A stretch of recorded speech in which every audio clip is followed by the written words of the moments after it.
Esiet sveicināti! Šodien mēs stāstīsim par Edgaru no Raunas, jaunu, dzīvespriecīgu un stipru cilvēku. Lai nebūtu jāmēro tālais ceļš līdz Raunai, ar rīdziniekiem, Kurzemes, Zemgales novada ļaudīm Edgars turpmāk varēs tikties tepat pie Rīgā. Edgara spēks ir gribā un spējā palīdzēt cilvēkiem. Edgars ir vārdotājs. Sirmu ozolu ieskauts ceļš ved pie Raunas Staburaga, skaistas šūnakmens klīns. Šeit Raunā pirms 7 gadiem Edgars pamanīja un sāka izkopt savas spējas palīdzēt cilvēkiem. Kaut gan būtībā stāsts ir daudz senāks. Par to liecina lauku mājas bēniņos atrastās burtnīcas ar maģiskiem vārdiem, ko rakstījusi Edgara vecā tēva vecā māte un kas datētas ar 1871. gadu. Grāmatu saturs – skaistas lūkšanas, kas palīdz pret cilvēciskām kaitēm un nebūšanām. Tad, kad tika būvēta pirts, pie pirts būvniecības piedalījās viens palīgs, kam arī daļai tā kā spējas. Viņa vecā māte bija bijusi ragana. Un tad viņš man tā uzcītīgi stāstīja, kā viņam sāp mugura.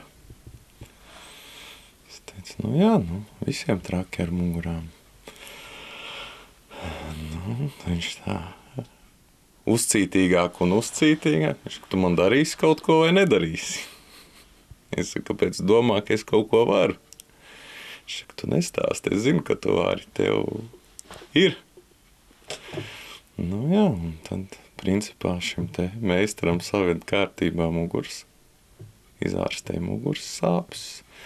Tad jau tālāk viņš vienam otram pastāstīja un nācās sākt strādāt ar šiem grāmatām. Ar patiesu cieņu Edgars piemin savu skolotāju, jau aizsaulē aizgājušo vārdotāju Vilku Kakta Ernu. Man skolotāja daudz ko pastāstīja par vārdošanu un visu Vilku Kakta Ernu. Viena no nesautīgākajām sievām, kas padalījās, kā saka, padomā, kas neuztvēra, teiksim, tad, kad es sāku apgūt šīs grāmatas un vārdošanu, kas neuztvēra man kā konkurenti. Process notiek pieliekot rokas slimajai vietai un skaitot dievvvārdus. Tātad katrai kaitai ir savi vārdojumi, savas lūkšanas. Tātad notiekās tas tā, ka tiek skaitīts dievvvārds un biostrāva iet kopā. Ja? Bībele, dziesmu grāmata, senās burtnīcas un paša biostrāva cilvēkiem atvieglos sāpes, ārstē kaitas un palīdz atbrīvoties no atkarībām. Pārsvarā ir muguras sāpes, kaulu sāpes, locītavu sāpes, atkarības. Ja? Tās ir tās pamatlietas, ar ko strādā. Roze ir tāda lieta, ko ir mediķi, kas atzīst, ka ir jāmeklē šāda veida palīdzība, ir mediķi, kas cenšas ārstēt, noteikti, kad medicīniski ārstētu rozes nevēlos ārstēt. Bet, roze ir tāda interesanta slimība, kur brīžiem uzstāda diagnozi. Ir izteikta roze, teiksim, tāpat zvīņu ēda reizēm psoriāze, ja? Šie tie ir rozes paveidi. Ja atbrauc, teiksim, cilvēks ar psoriāzi, diagnozi psoriāzi, ja? Protams, reizēm viņa ir psoriāze, reizēm viņa ir rozes paveids. Roze kā tāda nemīl, mitrināšana, slapināšana. Tas ir noteikti pirmais, ko cilvēkiem var ieteikt, kad, ja jums uzmetās šī tūskuma temperatūra, Dieva dēļ neslapiniet, nedzesējiet un neko virsū nesmērējiet. Jo ātrāk sākam strādāt, jo labāk rezultāti. Rezultāti ir jājūt no pirmās reizes, un tad cilvēks tīri pēc tā, kā viņš jūt. Ja viņš atbrauc atkārtot, vai viņam pietiek ar vienu reizi, tas ir skatoties no tā, kāda problēma, kas pa lietu, ja? Teiksim,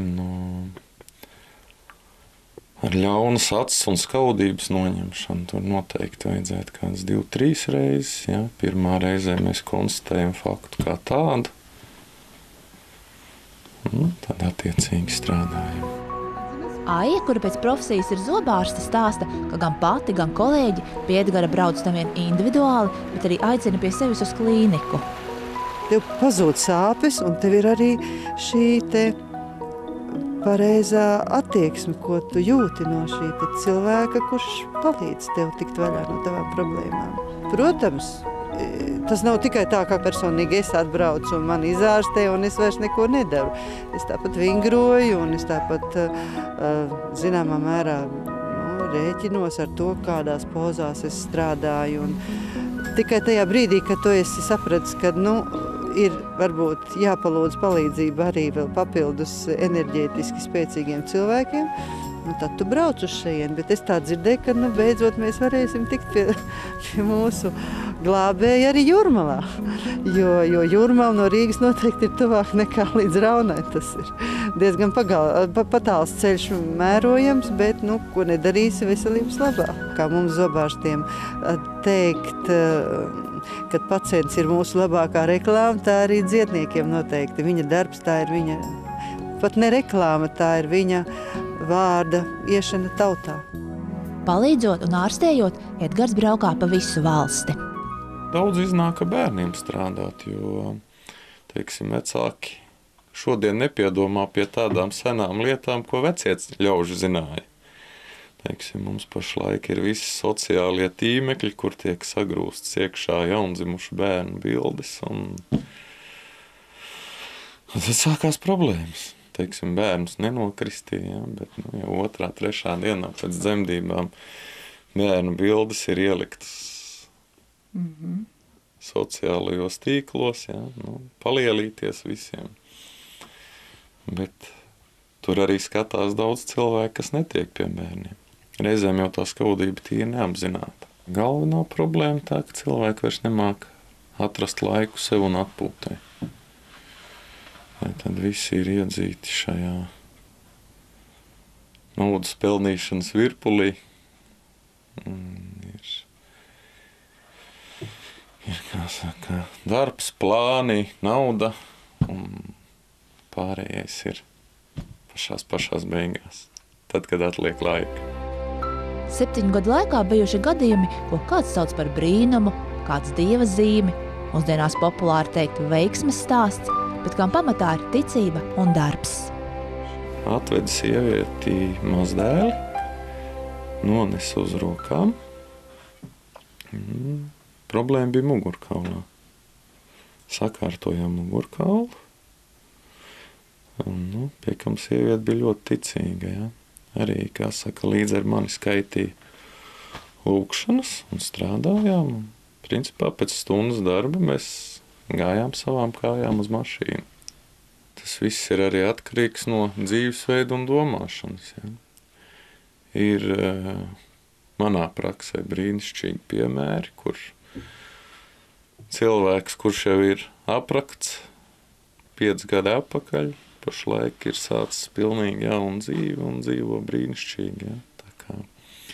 Bet pie tā ir strādāts ilgi un dikti. Cilvēks ir samainījis savus dzīves apstākļus, paradumus, domāšanu. Tas vesels komplekss. Bet principā ir veiksmes stāsti. Ja cilvēks sagaida to, kad viņam kāds vienkārši paņems un ieliks veselību, tāds nenotiek. Viņam arī pašam tomēr ir jāpiedomā pēc tam pie tā, ko viņš dara, kā viņš dara. Katrs cilvēks jau ir jāizjūt atsevišķi.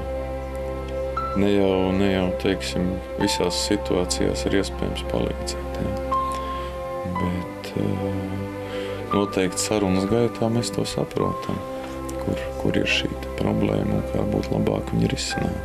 Reizēm, lai nonāktu līdz slimības cēlonim, tad mums ir jāaiziet savu cilvēku dzīves stāsts, kur ir sākusies problēma.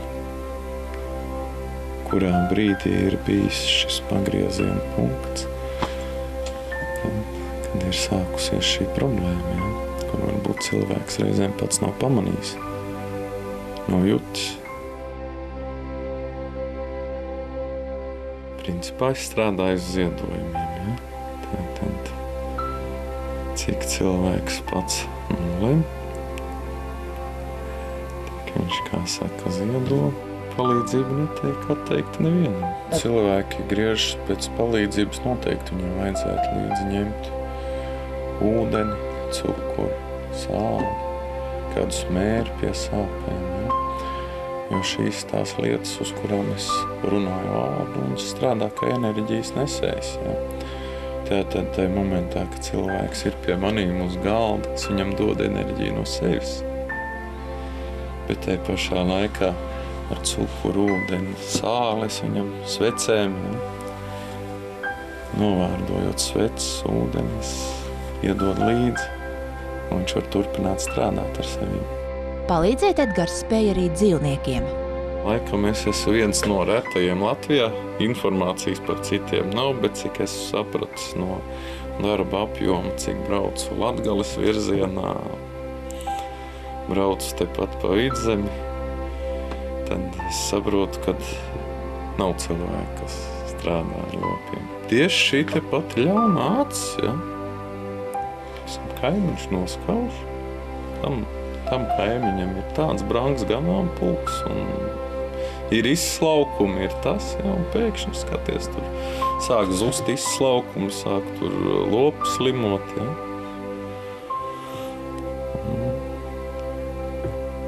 Tīri. Atkal savukārt, ja, tā pati skaudība. Spēku Edgars smeļas dabā. Iespējams tādēļ par otru pieņemšanas vietu izraudzīta Jūrmala, nevis Rīga, jo jūra ir neizsmeļams meditācijas un spēka avots. Es saprotu, ka cilvēkiem Rīgā ir diezgan problemātiska nokļūšana un, acīm redzot, lielais vairums cilvēku tomēr koncentrējas ap Rīgu. Tad es nākušu pretīm cilvēkiem un pieņemšu Jūrmalā. Pēc stāstītā vai paša bērnības agrīnās atmiņās palicis, ka reiz sēdējis klēpī Zilā kalna Martai. Tomēr abu saikni Edgars nevēlas uzsvērt. Marta reiz teikusi, ka Raunas saburaks ir ļoti svēta vieta ar svētītu ūdeni. Lai dabas sniegtā enerģētika un no augšas dotā spēja palīdzēt cilvēkiem, caur Edgara sacītajiem vārdiem sasniedz ikvienu. Mūsu mīļais kungs un pestītājs, Jēzus Kristus, bija pienaglots pie svētā krusta staba Jeruzalemē. Jēzus ir no krusta vaļā. Tā ej tu no krusta grūtām sāpēm vaļā. Iekš tā vārda, Dieva tā Tēva, Dēla un cienīga svētā gara vārdā. Āmen.